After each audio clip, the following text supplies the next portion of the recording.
You're listening to the micro version of the Savage Lovecast at savage.love. If you're stuck in a relationship quandary, or if you're looking for sexual harmony, well, there's nothing you can't ask on the Savage Lovecast. One way we keep things positive and upbeat at the top of the show every week is by talking about the do's. What to do, where to do it, who to do it with, or with whom to do it. But this week, we're opening the show with some don'ts. Don't fuck your students. I'm talking to teachers here, but if you are going to fuck your students, I guess do be pretty and do be straight and do be a woman and do be fucking your students in the state of Missouri. That's the lesson I'm drawing from the case of Haley Clifton Carmack, who used to be a math teacher at LeKay High School in LeKay, Missouri, until she got caught having sex with a 16-year-old male student and got caught using other students as lookouts while she was having sex with that 16-year-old male student, who she marked up by leaving deep scratches all over his back. Clifton Carmack was arrested and prosecuted, but somehow she's only facing 3 months in prison. I'm thinking a male teacher, gay or straight, who had done the same and, like Clifton Carmack, had fled the state to avoid arrest. Yeah, that math teacher would have gone to prison for a lot longer than 3 months. For the record, 16 is the age of consent in 30 U.S. states, but it's 17 in Missouri. But even if that student of hers had been 17, it would have been a crime in Missouri regardless, as it is a crime for teachers in Missouri to fuck students, and by law, the student's consent, even if they're 17, cannot be used as a defense. Nor can the parents consent. In an odd twist, the father of the student, Clifton Carmack, statutorily raped, was himself arrested because he knew about the affair his son was having with his math teacher and didn't report it to the authorities. In yet another bizarre twist, child marriage is legal in Missouri. A bipartisan attempt this year to end child marriage in Missouri failed to make it out of Missouri's state legislature again this year. So at the Mo, a parent can consent to their teenage child marrying an adult, which is not okay, but a parent can't consent or even turn a blind eye to their teenage child having sex with an adult. Also not okay. Make it make sense, Missouri. Make it make sense. All right, another don't. You probably don't want to go see, if you're not me, the new production of Sancta, currently playing at the Stuttgart State Opera House, directed by Austrian choreographer Florentina Holzinger. During the first two performances of the nearly 100-year-old opera about a nun, 18 audience members required medical attention after fainting or experiencing extreme nausea during the production, which, according to news reports and reviews, many of them very positive, features, like all of Holzinger's productions, an all-female cast, and in this case, a live piercing onstage, unsimulated sexual intercourse, also known as just sexual intercourse, aka actual fucking, naked nuns on roller skates, and tons of blood, fake and real. Mercifully, unlike some other shows directed by Holzinger, her production of Sancta, an opera about a horny nun who asks to be walled up in her convent for her sins, this production of Sancta doesn't feature, as previous productions directed by Holzinger did, quote, fresh excrement, close quote. The show, which premiered in Austria earlier this year, has been accused of insulting the Catholic Church and Catholic sensibilities, but as Holzinger, who won't cast dancers that can't urinate on cue, as she told The Guardian, her production of Sancta is, quote, an exploration of the kinship between Catholics and BDSM practitioners, two groups that, again, quote, share a belief that joy and pain are intimately connected, and those who suffer will find redemption. I am not going to be in Stuttgart during the run of Sancta at the Opera House, but if I were, it would be a do for me. If anyone out there listening saw the now sold-out production in Stuttgart of Sancta, please give us a call and let us know what you thought. And finally, the biggest don't of the week for young straight men out there: don't take dating advice from Stephen Miller. Miller is Donald Trump's most odious advisor, which, when you look at the people who surround Trump, is really saying something. Miller was the architect of Trump's family separation policy, a stain on our country, right up there with Japanese internment camps. And Fox News host Jesse Waters, who thinks there's something gay about using a straw to drink a milkshake because you gotta suck. had this exchange with Miller when he was on his show earlier this month. We're getting a lot of texts from women about Miller and his appearances and his appearance. Our audience at primetime believes you're some sort of sexual matador. What do you have to say for yourself? Well, let me give advice to any young man that's out there. I'm married now, I have children, but I wasn't married that long ago. I was single, I was in the market. If you're a young man, it's very important in election season, who's looking to impress ladies, to be the alpha, to be attractive. The best thing you can do is to wear your Trump support on your sleeve. Show that you are a real man. Show that you are not a beta, right? Be a proud and loud Trump supporter, and your dating life will be fantastic. Okay, first, no one is getting text messages from women who are horny about Stephen Miller. Those women, those text messages do not exist. Matadors? Sexual matadors? What's a sexual matador? A matador frustrates, torments, and then kills a bull. So I'm not sure what a sexual matador is supposed to be, but it's definitely someone women would run from, not toward. And I'm sorry to be the bearer of, I think, good news. Being a loud and proud Trump supporter, if you're a man, isn't going to get you laid. Wearing your Trump support on your sleeve, per Miller's advice, will only result in you having a fantastic dating life if your idea of a fantastic date is an evening at home alone with your phone in one hand and your dick in the other. And I have data to prove it. According to a new poll from Generation Lab that surveyed 1,000 American adults between the ages of 18 and 34, fully 45% of women would not date a man who voted for Trump. Only 17% of women would be willing to date a man who voted for Trump. And dating is about odds. And in a sexual marketplace where your actions and beliefs are repulsive to almost 50% of the people you might hope to date and only attractive to 20%, yeah, you are not going to do well.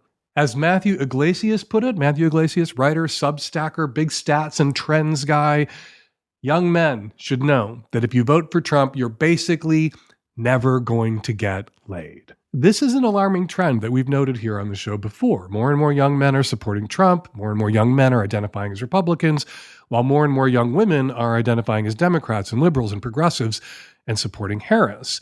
The gender gap that's always been there, Democrat, Republican, is now a chasm. And increasingly, young women won't compromise. They won't date young men who vote for adjudicated rapists like Donald Trump, which is going to result in the short and long run in more unattached, unmoored, single young males in our society, which is dangerous and destabilizing. As sociologists and political scientists have long observed, single males with no romantic prospects are easily radicalized by populists and authoritarians, which is why Stephen Miller is going on TV and encouraging young men to do exactly what will ensure they never get laid, per Iglesias. Still, I do hope young men backing Trump take Miller's advice and wear their support for Trump on their sleeves. Hell, I want them to staple those red hats to their heads, because that way young women who don't want to date Trump supporters, most young women, will be able to see those Trump supporters coming. Oh, and the election? 2 weeks away, 2 weeks from today. If you're in an early voting state, please vote now if you haven't already. And while we're on do's and don'ts, do vote Harris, do vote blue, no matter who. Don't vote for Trump. Don't vote third party, because that's also a vote for Trump. And voting for Trump, the ultimate don't.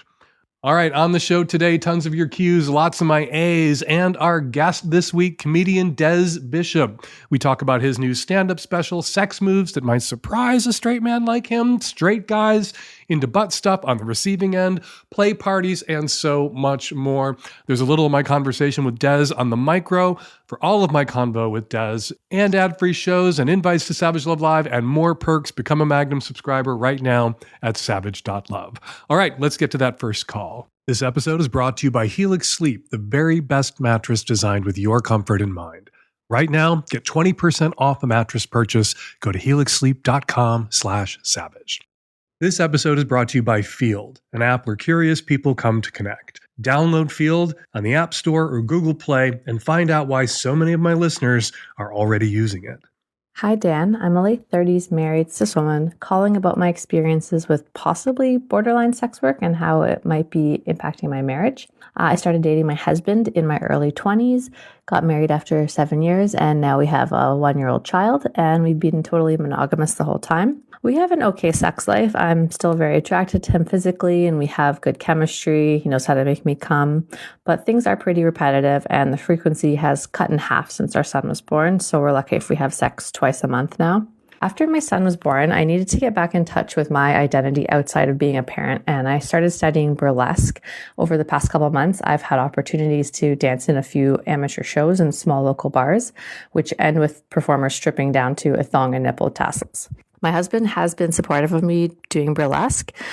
Since entering a burlesque community that includes many queer women and NB folks, I've even had the confidence to come out to him as bi, which is something I've known my entire adult life and never told anyone. He was surprised, but he took it pretty well considering that we're monogamous, so it's kind of irrelevant. One thing that came up recently, though, is I had a burlesque show at a very atypical venue. I actually performed at a large local sex club. Even though I only walked through the club long enough to get to the green room and the stage, I can't stop thinking about it. I was so worried that the venue would be sketchy and make me uncomfortable, but they had really good boundaries, and it actually made me feel like more of a safe space than a lot of the nightclubs I'd been to before. When I came home and I told my husband, he was pretty quick to judge and say that it's kind of a weird kink for people to want to have sex in public. I didn't say it to him, but I guess I'm kind of an exhibitionist, and the thought of going to that club again, either as a performer or even as a guest with my husband, seems so exciting to me. I just thought it was so cool to see so many people comfortable with their bodies and their sexuality. And I thought to myself how I wouldn't even mind him hooking up with another woman there, given that there would be no strings attached in that kind of circumstance. And it's really the only venue I might even have the opportunity to realize my fantasy of being with a woman, which is something I assume would never happen for me. I've already exposed my husband to so much through coming out as bi and by performing. Will I be pushing him too much if I suggest we ever go to a club like this, even if it's just in baby steps? I'm really glad for you that you found this outlet, burlesque, and that dancing and becoming a part of the burlesque community and meeting some people who are out and bi and non-binary helped you find the courage to tell your husband something that you'd known all your adult life, that you're bisexual. But listening to your call, I just awakens the social conservative in me, or just the conservative in me. I'm not a social conservative, not at all. Because I just kept thinking about whether this is the right time not to have your own individual passionate pursuit of dancing and burlesque, but to force this issue with your husband around public sex, around opening up your relationship, around you wanting to go to this sex club, not as a performer hustled into the green room and then onto the stage, but as a client, as a guest, as an attendee of a sex party, because you have an infant. You have a 1-year-old. A year, 9 months ago and change, you and your husband decided to scramble your DNA together and have a baby. And so the stakes are really high here. It's not just about you and not just about your husband, not just about you two as a couple, as a going concern, but you two as parents who have taken on together consciously the awesome responsibility of seeing this kid through to self-sufficiency. Having an infant, I think it's a really great statement about who your husband is, that he and you two together have made the time for you to go out there and do burlesque and get back in touch with your body. And I think it's great. I think it's really imperative for parents, even new parents, not to lose their sense of themselves and their individuality and their identities as parents. I think it makes parents better, calmer, more confident, loving, and attentive parents to their children when they still have some time off alone or together.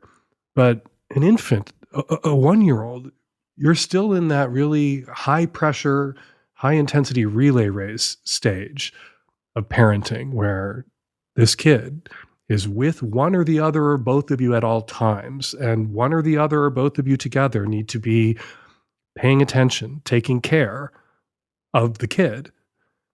And it's like a baton that's constantly being passed back and forth, and it's really stressful. And so I worry for the kid that if you march in there and give your husband the speech, I want to eat some pussy, there are some sexual adventures that I want to have, that I want to go on together with you, including going to this place that you just told me you're kind of squicked out by. Even if there's a low probability of that conversation ending in a kind of relationship extinction level event, that low probability is still a high consequence, potentially. So I would encourage you to slow your roll. Next year and a half, at least, till the kid's a toddler.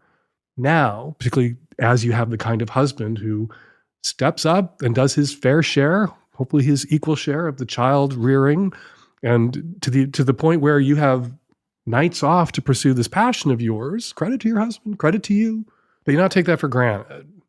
And you wait a bit. You wait until it's not so high pressure. And then you can say to your husband, who may have marinated on it a little bit. A lot of people, when it's not their idea, a kink, a place to fuck, a thing to do, will have an instant, ooh, no, I would never reaction. And I encourage people when somebody lays their kink cards on the table and they're not your kinks, not to say no, which kind of sex negative culture teaches us to say, no, not for me, not something I want. Instead to say, oh, because you don't know how you might feel 6 months or a year down the line after you've thought about it. And so, yeah, maybe a year from now, your husband will be like, after hearing a few more of your stories about your performances and this club and other venues, more open to attending. But I wouldn't push it right now. Hey, Dan. Magnum sub here. I've been dating this guy for about 4 months now. He's an international PhD student in my town. We've talked at great length about his home life back at home in Ghana. We have spent a fair amount of time together like anyone would when they're first dating. I would like to spend a little bit more time with him, but respect his busy school, work, and side hustle schedule. I was just happened to send him a funny reel saying, when your man is too busy, maybe you should ask him if he's married. Well, come to find out, he is. He's from Ghana, and his wife and his 4-year-old son both live there. He is trying to support them as well as himself here, so I respect that. We did talk about all of this in a very civilized manner. He explained to me that it was just expected culturally that when they got out of college that they would get married, and therefore they did. It was asked of him from his father, and so he committed to marrying her. They have never lived together. They've actually only lived in separate countries. Most of the time they've actually been married. Culturally, I do know this is an expectation, and I can respect traditions and culture. He stated that he wasn't sure if he would get a divorce or not. He's not sure if he's really even given the marriage a real shot. He just wanted to see what the future holds and go from there. The problem is, now what?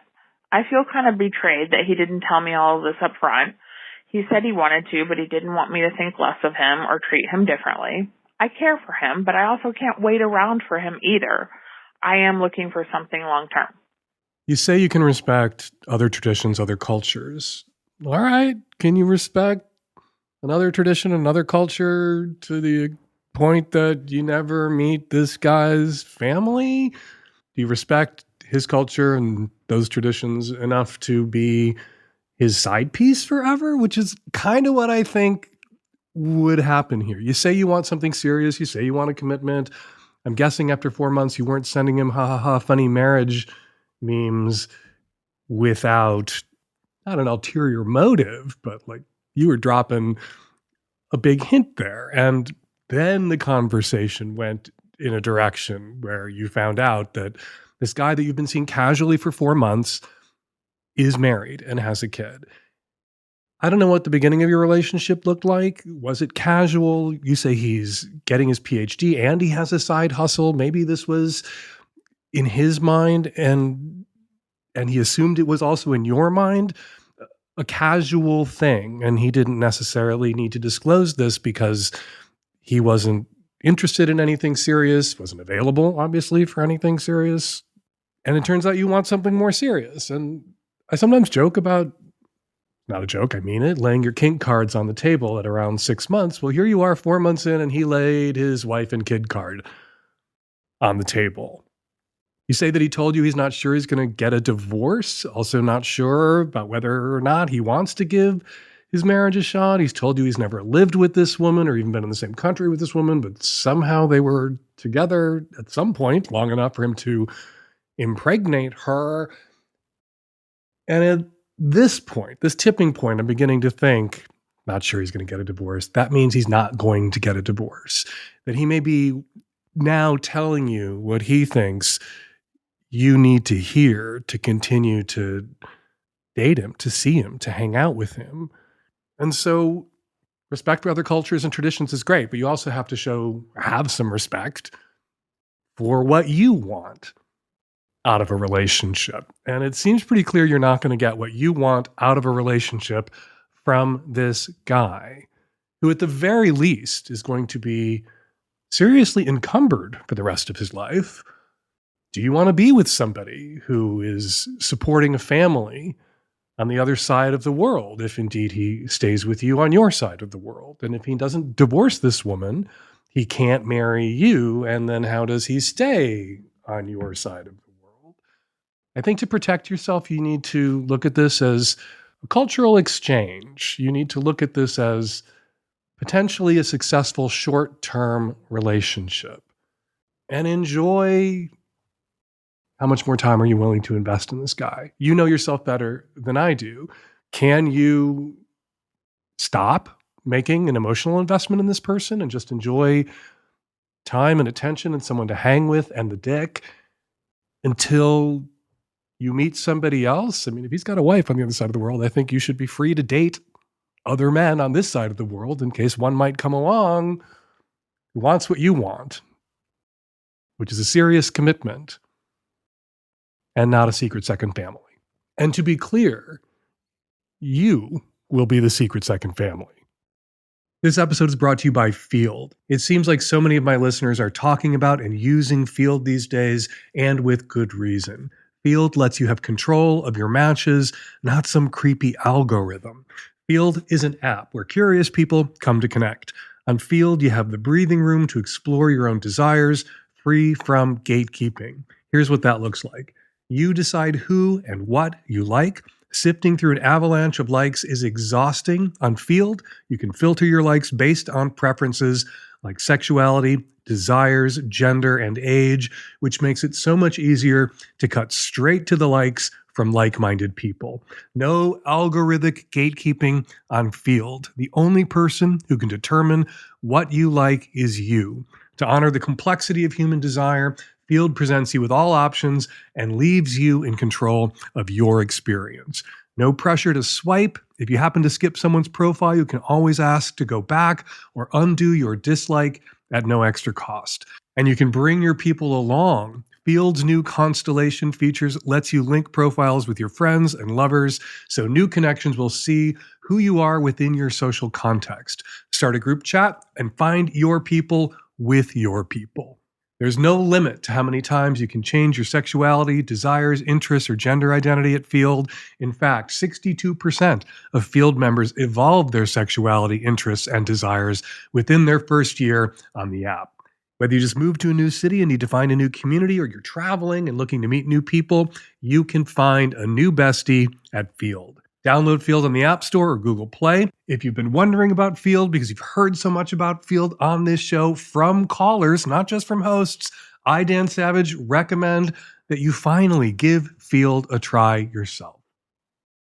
Hey Dan, 38 cis male here. I got with my partner over a year ago and we dated for a little bit, and I decided that she wasn't the one for me and I couldn't fully commit. So we kind of backed off and became friends. We kept hanging out and we were like really good friends. And then we went to Burning Man together and started hooking up, and one thing led to another, and we were right back to where we were, where it's like I needed to either commit to her or stop and it was a really hard situation for me. But I ended up on, hey, what if we, entered into a poly space and I could fully commit to that, and like she could move in, and that's what we did. And we took a lot of time to make our relationship foundational, and read all the books and podcasts, and we went on a handful of dates. And she has another partner that she sees every once in a while, and I saw some people. But anyway, this summer there was a tragic accident, and I accidentally left her dog in my car, and he passed away. It's been absolutely brutal. I'm feeling emotions from grief and sadness and like hurting her, and then also like guilt, and my whole world's been turned upside down. Anyway, to say the least, she's really been struggling with it, because I am like, the person that did it to her, but also the person that she cares for. And she told me the other day that it feels like she's sleeping with the abuser, and she's just not sure if she can get over it, which I understand. But I've also been like, let's move forward in this relationship, and let's continue along the poly space that we've been in. But she's just not there anymore, and she just wants to, me to just fully commit to her and like show up for her, which, I could never do at the beginning of the relationship. That wasn't what we agreed to. But I understand that, she's going through a tough time right now, and I know I can't fully commit to her. It's a feeling I've had, in past relationships. I guess I just have commitment issues, or I just don't feel like she's the one that I can fully commit to. But she's an amazing partner. I love her, and she loves me, and we're best friends. But it's why the poly space just made so much sense, and we were really navigating it until this tragedy happened. And anyways, I don't really know how to proceed or what to do or how to take it to give her the space, and also like hold my integrity to what I know I need as well. So love your show. Any advice would be much appreciated. I have to reject one of your premises. You keep discussing a polyamorous relationship as if that is somehow antithetical to a committed relationship, or the opposite of a committed relationship, or not a committed relationship. A polyamorous relationship with this woman that you describe as your partner, that is a committed relationship. It's just not a sexually or emotionally exclusive relationship. So it doesn't sound to me like you have commitment issues. It sounds to me like you and this woman whose dog you killed are in conflict about your preferred relationship model. You want an open relationship. You want a polyamorous relationship.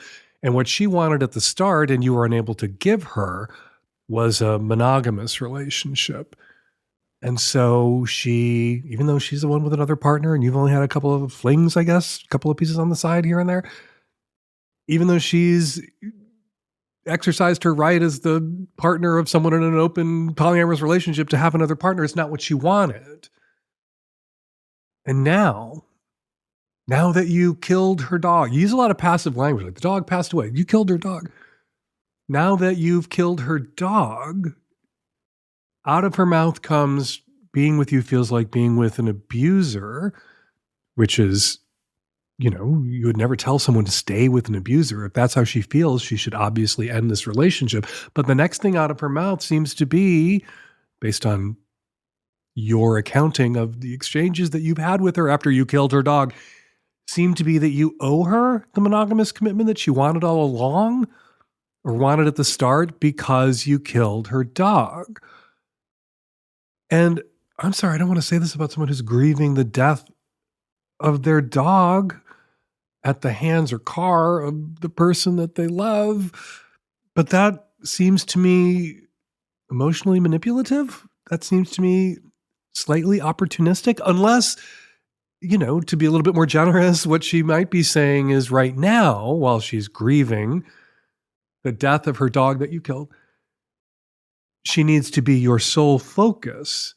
And if that's the conversation that she wants to have and you're leaving that out, I don't see why at this moment you couldn't come through with, particularly as you don't have another partner, centering this relationship for, I don't know, the next 3 months, 6 months, while you work through the pain and the guilt and the grief and the horror of the death of her dog at your hands car. that seems to me, if that's the ask that she's made, a reasonable ask.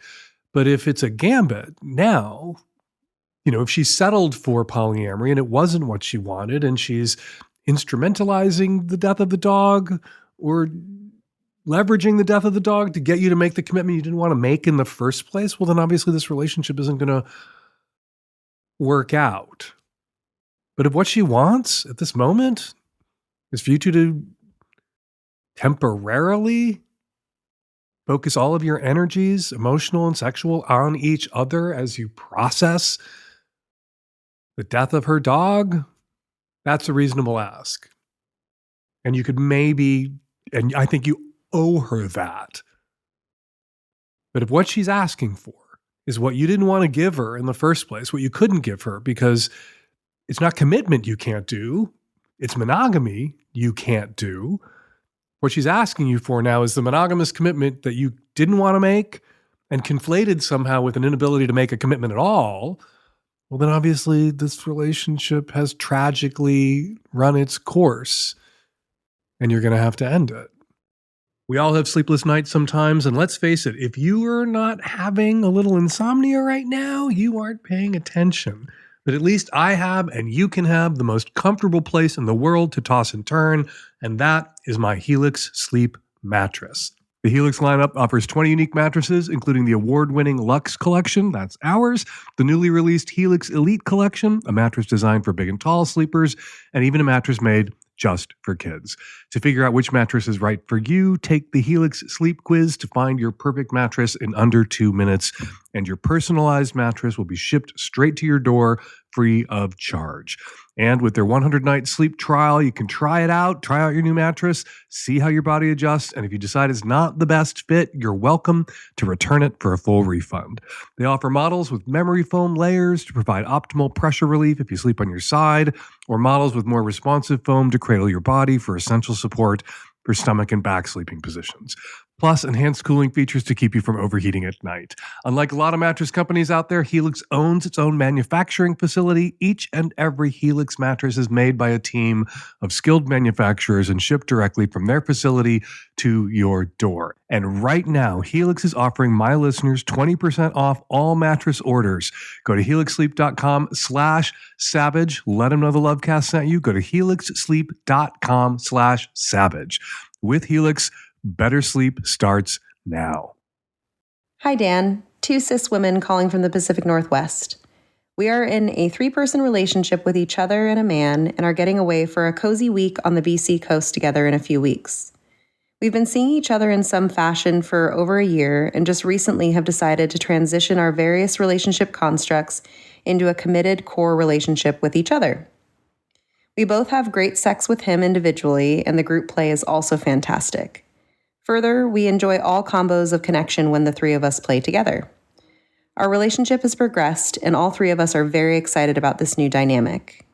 Our male partner is very open-minded in the bedroom and is a very generous sexual partner.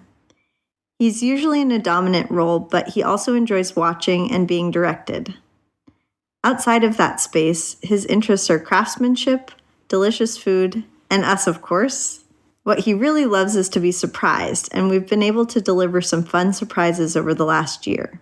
We want to surprise our sweetie during our week away, leveling up from secretly matching lingerie sets and introducing new toys. What would be a good surprise for him during that week? It's okay to get a little wild.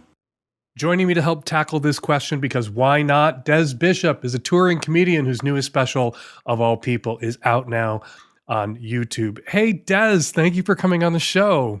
Oh, it's great to be here. Lovely to virtually meet you.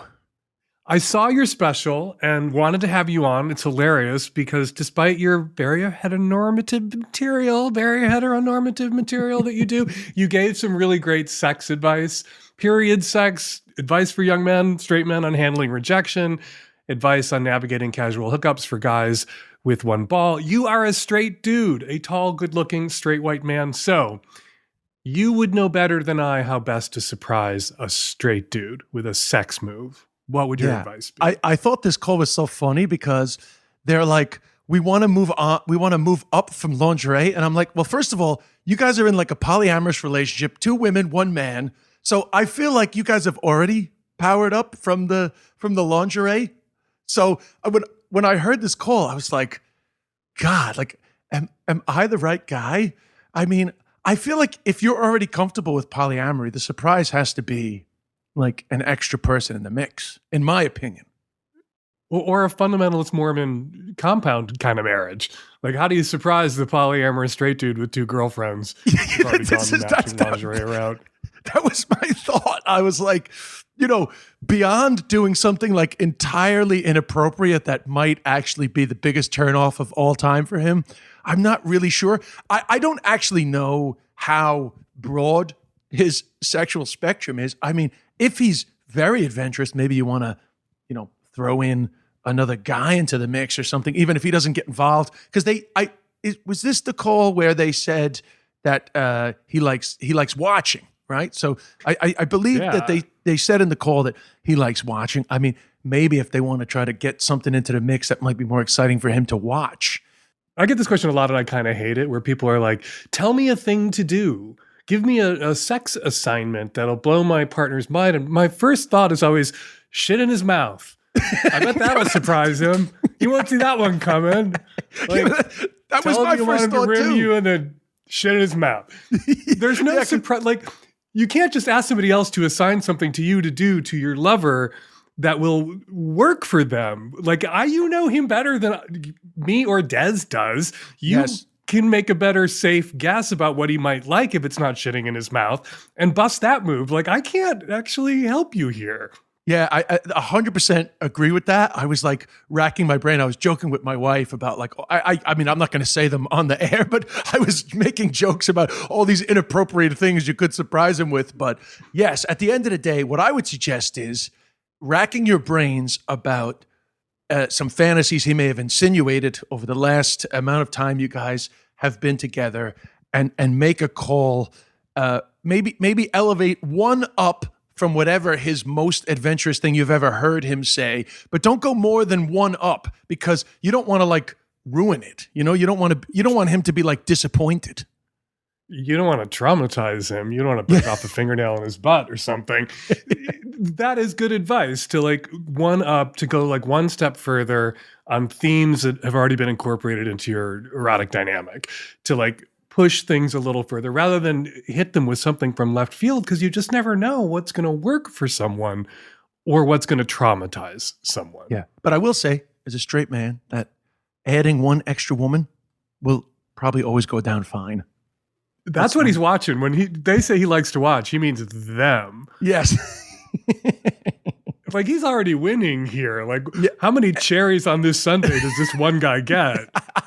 I know these women are really like, they're going too far with this guy. I don't know what sort of hold he has over them. I don't know what sort of mini cult is happening here, but or maybe he's got a weak heart and they're in the will and they're trying to induce that heart attack by shitting in his mouth, by busting a move that he did not see coming. Yeah, people ask me this question all the time, like, assign me a sex toy. And it's like, I'm sorry, I can't do that. Like, a vibrator is like the basic first rung. But people are like, give me something crazy. And I'm like, well, sex toys are subjective. Like, a roll of duct tape for some people is a sex toy. For most people, it's a hostage situation if it's being applied to a human being and not a sexual situation. And so I can't just like give people random sex act assignments or kink assignments or sex toy assignments. It's got to be what works for you, works for your partner. And ladies, you know him better than Des or I do. What do you think will work for him? That's one level up, like Des says. I think that's great advice. The one thing I will say is, whenever myself and my wife, we have people message in on our podcast, we always have follow-up questions. And you can Instagram me. I want to know what you decided to do and what the result was, because it's really more the follow-on that I'm interested in, because I can't really make a suggestion, but I want to know what the decision was. I love it when listeners and readers of my column jump into the comment threads at my website and let us know how it played out. So, ladies, let us know how this plays out. DM us pictures. Des and I will keep them private. I will share the comment with Des and Des only. But you know what? I bet they want their comments shared with the world, because this is one of those calls where people are maybe it's a genuine question. Like I said, I get this question a lot, but it's also like a kind of look at me question. Like, look at us, we're winning here. And you guys are. You are winning. Good for them. Good for them. The comfortability is very impressive. One thing that came up in your show that surprised me, because your whole intro, the beginning, your affect, like the straight white dude, tall straight white dude. You go after the straight ladies for their heightism, which is you being an ally to short guys because you're a tall guy. So thank you for your allyship on behalf of short guys everywhere. I'm also a tall guy. You talk about a finger in the butt. And like not a lot of straight kind of white dudes your age would feel comfortable admitting to any anal penetration in their comedy special. Why did you go there? Well, that's actually, that bit is like, it's sometimes comedians have these like bits that just like, they pop up anywhere. Like, so it just fits into so many different routines of mine. And I don't know where it came from originally, but I like butt play. I'm like open butt play guy. Love it. Don't know who introduced me to it, but, and I've, some of my friends are into butt play. We talk about it. Some of them aren't. But the sort of like the joke about, well, it's a great joke because it touches on like a taboo, right? A lot of men are not comfortable talking about it. Now, I have to say, one of the things that a lot of like Gen Z comics talk about is that like eating ass is like a recent phenomenon. So I always go back and I'm like, yo, bro, I was eating ass before the internet, motherfucker. I would get my ass eaten before the internet. This isn't just your thing. But anyway, they're more open talking about it. So I'd say the average younger guy is possibly more aware of like the erogenous nature of butt play. But anyway, as a routine, it just works because, it's a taboo. People get surprised. In another bit that I posted that's not in the special, I once asked this guy, have you ever had a finger in your ass? And he said no. And then his girlfriend went, liar. And the place erupted. The place erupted. And I love that because there is there's a secrecy around liking it in the butt. Because you saw it, but the punchline is always men think the gay button is up there. And once it's pressed, that's it. There's no coming back. So there's this great concern about it. I'm not accusing you of joke theft. That is a joke I made in Savage Love, my column, like 30 years ago. That straight guys, at least then, I think straight guys are more evolved now and able to experience pleasure now in ways that straight guys, when I first started writing Savage Love, weren't. Where they thought there was a switch that could be flipped in their butt and they could accidentally turn themselves gay if somebody put a finger in there and bumped into that switch, which is, of course, not how it works. I'm really grateful to say that I get the question, is my boyfriend gay or am I gay? From straight guys who discovered they like butt stuff or like their nipples played with a lot less than I used to get that question. Oh, is that right? Well, that's good. Yeah, because I think the secret's out there, right? And, I'm not 100% all in on the positivities of porn. I think it's a pros and cons. But I guess one of the positive things is that has also sort of, gotten into porn where you see a lot more of butt play for straight men to watch. So, I think that's a positive because it feels good. It's hard to, it's always hard to get your partner to get involved. That's the only thing is that, it's not just that men aren't comfortable. Like a lot of straight women also aren't comfortable. Like for some of them, it can be an ick. Like, why would you be into this? So that's the other part of it. You have to get two people that are comfortable doing different things, And if he's comfortable enough with butt play and doesn't think it's going to accidentally make him gay because there's a button in his ass that's the gay button, then she might think it makes him gay because...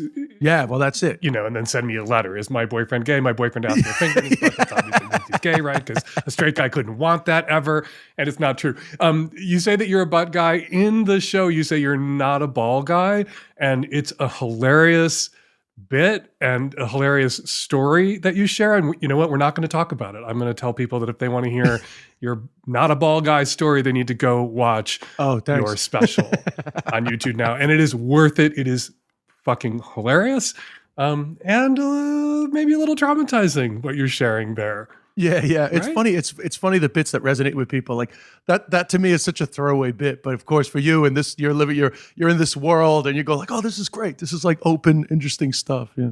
Des Bishop's new special, Of All People, out now for free on YouTube. He co-hosts the podcast Burner Phone with his wife, Hannah Burner, who wants a kid, which I'm guessing comes up a lot on the show you host with your wife. Well, actually, yeah, it doesn't come up as much as you would think. That's just really a bit because she wants a kid too, but she's so busy right now. She's happy to delay. So right now we're both in our happy place of similar desires.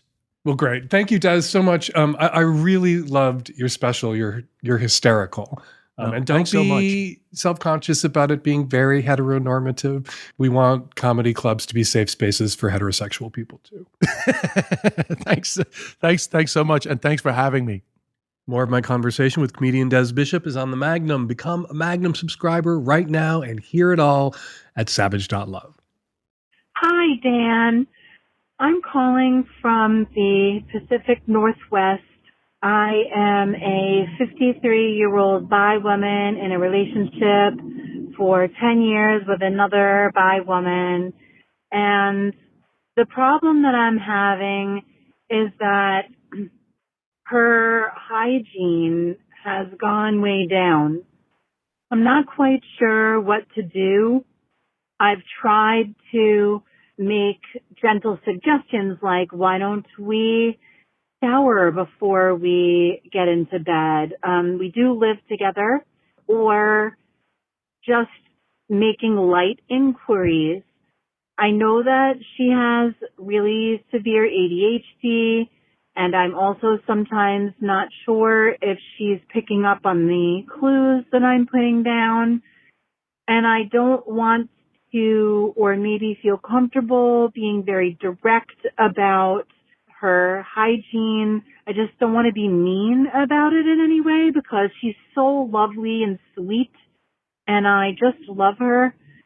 But I'm having trouble having a sexual connection with her because she just has smells coming out of the maybe tush area and also isn't brushing her teeth as much as I think she should be. I need help. I really don't want to end our relationship over something like this, and I'm agonizing over it. So you're literally contemplating breaking up with your girlfriend of 10 years to avoid hurting her feelings by being direct about the fact that her personal hygiene habits are slipping for some reason. Do you see how crazy that sounds? Don't you think if you were her, it would hurt more for the woman that you've lived with for 10 years, who loves you, who thinks you're lovely, to break up with you, to leave you, to avoid having an awkward, honest conversation that might have hurt your feelings? Look, you've tried gentle suggestions, you've tried light inquiries, you've tried playing Clue, Professor Plum in the conservatory with the tooth floss. You got to stop. You got to be direct. This is why, as people age, people in long-term relationships, people in marriages tend to live longer and remain healthier over time than single people, because there is someone there to say, hey, stop complaining about X and go to the fucking doctor already. There's also someone there when it comes to personal hygiene practices to say, hey, I have noticed you have stopped flossing, stopped brushing your teeth regularly, and this doesn't just impact you. And if you were single, it wouldn't matter, but like, your breath stinks and you got to go floss and brush your teeth. We will go do that together. And stop with the gentle suggestions about maybe we could possibly think about one day before we get into bed taking a shower together. Perhaps, doesn't that sound like fun? And say to her, you stink. I've said that to my husband and he hasn't left me. And my husband has said the same thing to me.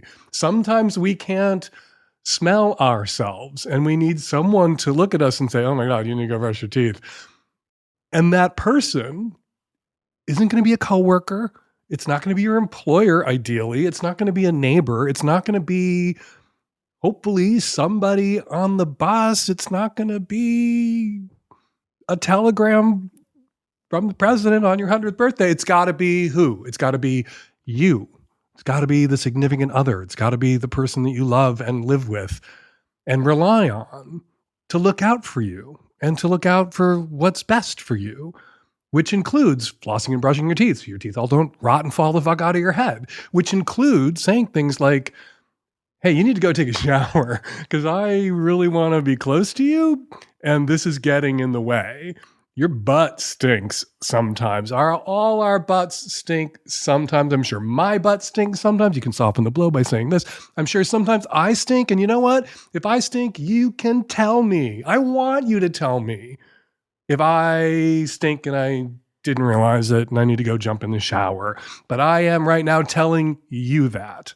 And I'm going to keep telling you that. So, fuck gentle suggestions. Fuck light inquiries. Fuck playing Clue. Start laying it down. All right, time for listener feedback. First up, some of the comments left on last week's show in the very lively comment thread at savage.love. Says PB5KJ, to the woman whose husband wants to explore jerking off with guys and maybe an MMF threesome, she should read former Lovecast guest Jane Ward's book, Not Gay, Sex Between Straight White Men. It's a fascinating, eye-opening look at men's interests in and need for sexual contact with other men, no matter how they identify. By Dan Fan weighed in on whether sending a +1 on a wedding invitation to somebody you know to be polyamorous is polyphobic. Speaking as a poly person, says By Dan Fan, if you are in a triad and everyone in the triad knows the couple, then the triad is the equivalent of a couple for the sake of a wedding invitation. But most polyamorous relationships are not triads. If I have more than one partner and receive an invitation with a +1, I would pick the one who knows the couple best. Every additional person costs the couple, inviting you to their wedding, money, is what a lot of people seem to forget.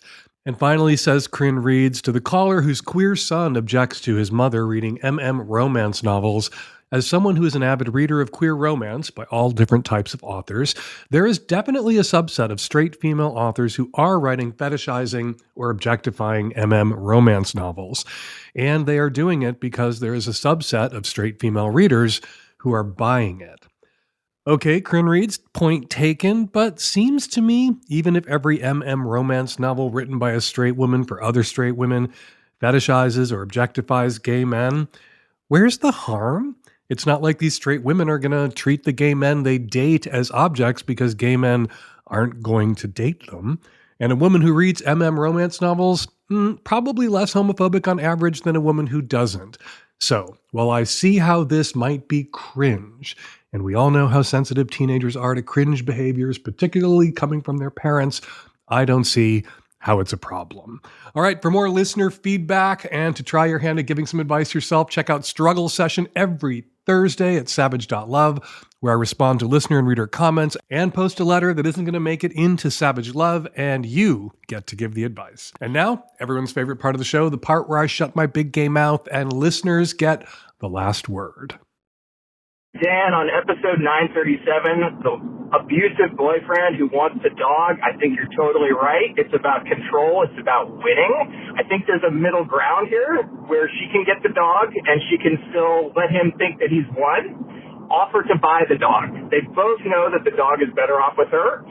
Offer a low price, $50, and then let him win by extorting, $300 or $400, whatever she's willing to pay. And then he walks away thinking he's won. She gets the dog and never has to see him again.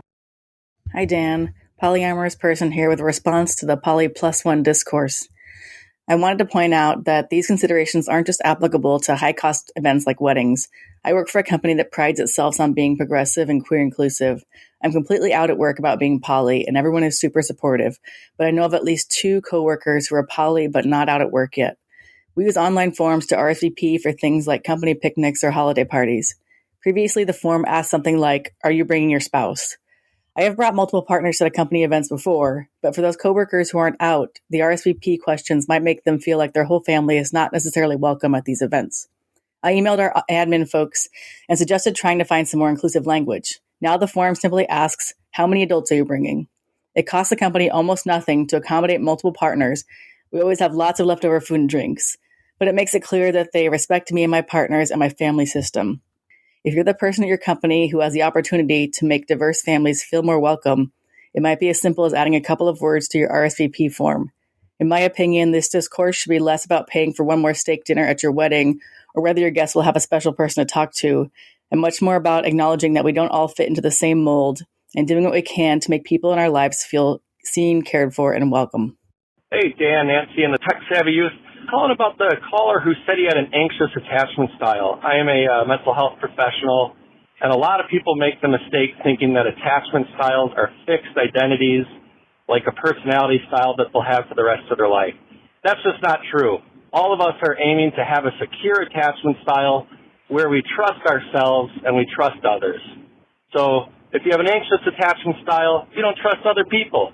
And if you have a avoidant attachment style, you only trust yourself. So there's no excuse just to say, I have an anxious attachment style. If this caller's person he's having sex with is making him feel mistrustful and anxious, this is not a time to lean into his attachment style, but to have a corrective experience, live with the ambivalence and the ambiguity that comes up with relationships, and try to be more secure. And we're going to leave it right there. We've got 3 ways for you to get us your questions or comments for future shows. You can record and upload your question directly onto our website at savage.love/askdan, or you can make a voice memo on your very own phone and email it to us at q@savage.love, or you can call our landline like it's 1999 and leave us a message at 206-302-2064. Hump 2024 Part 2 screens in Baltimore this weekend at Creative Alliance before heading to screenings in New Orleans, Vancouver, and Palm Springs the following weekend. If you need something to take your mind off the news, the election, an evening of sexy, funny, kinky short films will do just that. For tickets to a Hump screening near you or to get streaming passes and watch Hump in your very own home, go to humpfilmfest.com. Follow me on Instagram and Threads at Dan Savage. Follow me at Blue Sky at Dan Savage. Follow Des Bishop on Instagram and Threads at Des Bishop. His new comedy special, Of All People, out now and available to watch for free on YouTube. You can also hear him co-host the podcast Burner Phone with his wife, Hannah Burner. And a very special thanks and shout out to the Popovers for the intro music, the theme music we play each week here on the Lovecast, as well as the outro music you're listening to right now under my voice. Tim, we still love you. The Savage Lovecast is produced every week by Nancy Hartunian and me and the tech savvy at-risk youth and Nancy. We will all be back at you next week with an installment of the Savage Lovecast. Thank you for downloading.